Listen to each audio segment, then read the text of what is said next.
عمری عینی از برای خلق صرف خامه شد. در دوره چهاربینی ها بخشیده به 140 سالگی سردفتر ادبیات معاصر تاجیک، شاعر، نویسنده، روزنامه‌نگار، ترجمان، قهرمان تاجیکستان استاد صدرالدین عینی در قصر فرهنگ ناحیه تیمورملک تحت عنوان صدرالدین عینی قهرمان فرزند ملت کنفرانسیای ادبی بدیعی دایر گردید.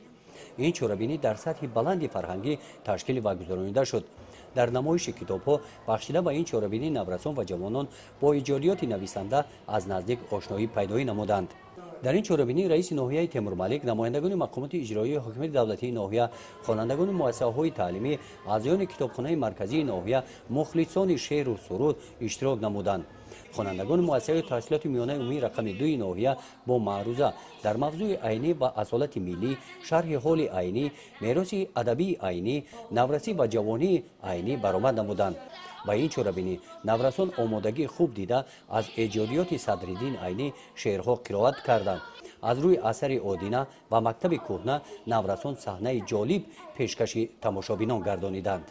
باعث افتخار است که امروزها در سراسر کشور محبوبمان تاجیکستان عزیز و افتخار 140مین سالگرد زادروز یکی از سرآمدان ملت تاجیک، اساسگذار ادبیات معاصر تاجیک، قهرمان تاجیکستان استاد صدرالدین عینی چهاربینی‌های گوناگون فرهنگی با مرام ادامه دارد و امروز کلکتیو آموزگاران و خوانندگان مؤسسه تحصیلات میانه عمومی رقم 2 ناحیه تیمورملک تصمیم گرفتند و یک چهاربینی پرمحتوا را، یعنی کنفرانس ادبی بدیعی را تحت عنوان صدرالدین عینی قهرمان ملت تاجیک پیشکش همگان نمودند.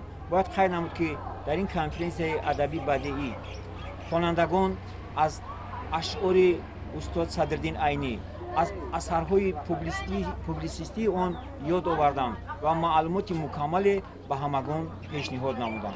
باید قید نمود که گذراندن چنین چهاربینی‌های فرهنگی برای نسل نورس خصوصا اهمیت کلان دارد، چون که از نوشته‌های استاد صدرالدین عینی نورسان و جوانان محض آن اصالت ملی را از خود می‌نمایند و با مبارزه طولانی صدرالدین عینی بهر پایداری دولت تاجیکان به خوبی آگاهی پیدا می‌نمایند.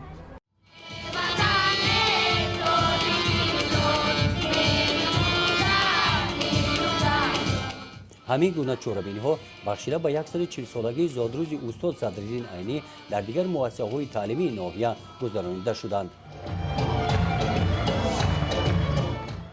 گزارش خواجه نظریف خدای نظر ظهروف از ناحیه تیمورملک برای برنامه اطلاعاتی نوید.